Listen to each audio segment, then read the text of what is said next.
Bienvenue dans ce micro-podcast. L'entretien d'embauche est souvent une phase déterminante pour l'accès au sésame tant désiré, l'emploi. Pourtant, c'est aussi l'un des moments les plus redoutés par n'importe quelle personne en recherche active d'emploi.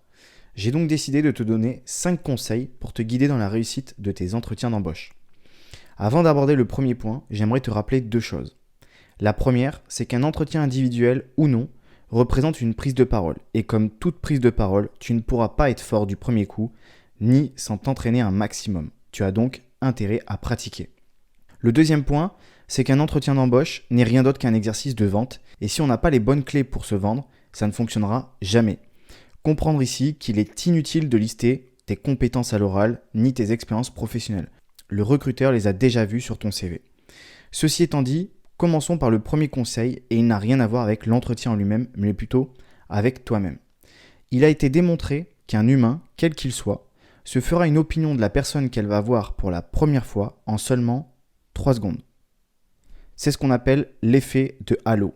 Sache que cette opinion que la personne aura de toi sera très difficile à faire changer et il est donc nécessaire que tu travailles ta posture. Quand je parle de posture, c'est un tout, à savoir ton apparence vestimentaire, ta posture, avoir une posture de confiance.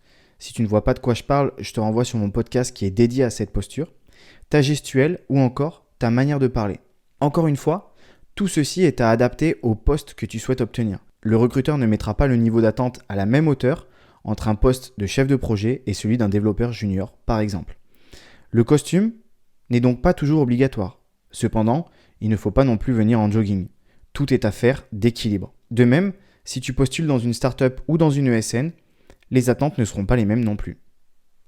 Le deuxième conseil, et qui est sûrement le plus important à mes yeux, c'est de travailler et d'être à l'aise avec ta présentation personnelle. Et mine de rien, c'est pas si facile que ça. On pourrait croire que c'est simple, mais souviens-toi de ce que j'ai rappelé en introduction, tu es là pour te vendre.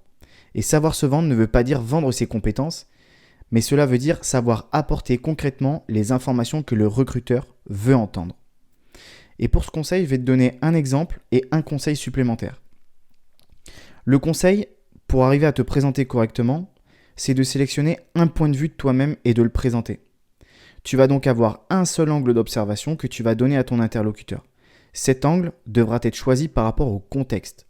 Si par exemple tu postules dans une startup, il sera très certainement important de parler de ton côté dynamique et curieux.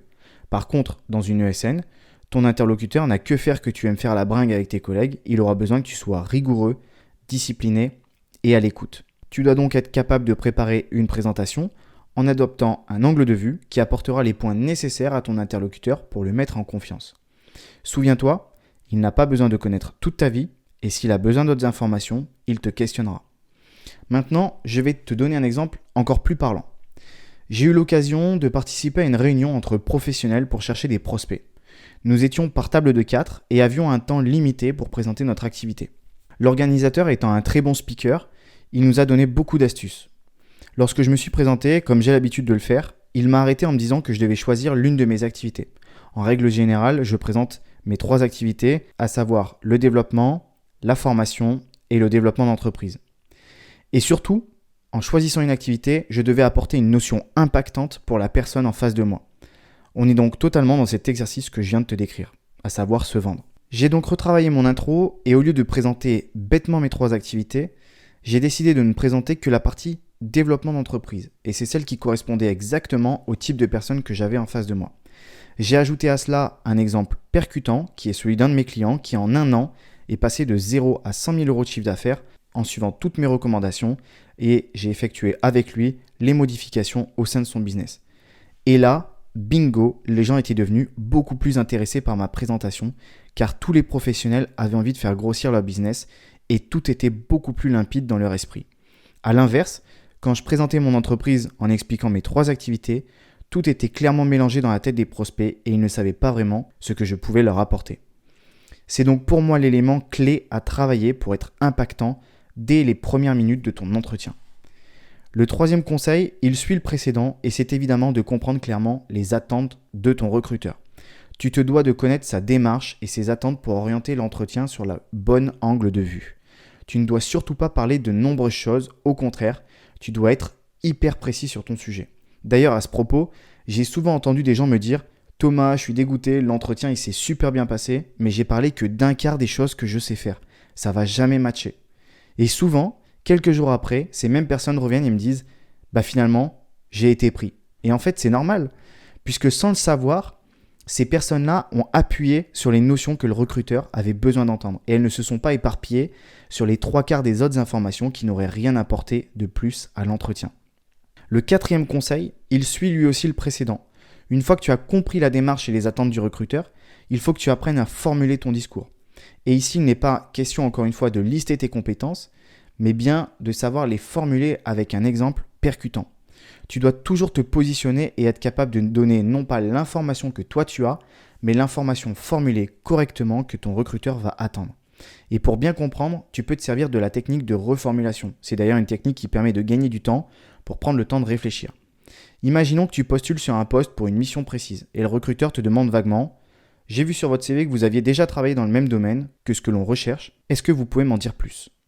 Ici, la question est assez vague. Tu peux essayer de reformuler en lui disant « J'aimerais répondre au mieux à votre question et pour cela, j'aimerais être sûr d'avoir bien compris.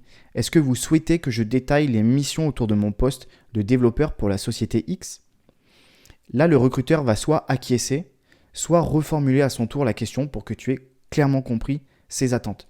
Ainsi, tu vas pouvoir gagner du temps et durant ce laps de temps, tu vas pouvoir préparer ta réponse.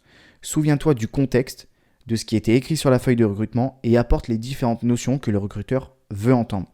Tu peux même rajouter des notions qui te sembleraient importantes pour mettre en avant ton profil. Enfin, le dernier conseil, c'est évidemment de ne pas mentir et de savoir dire non. Je sais que lorsqu'on est en recherche d'emploi depuis de nombreux mois, on sait obtenir le premier poste qui nous tombe sous la main.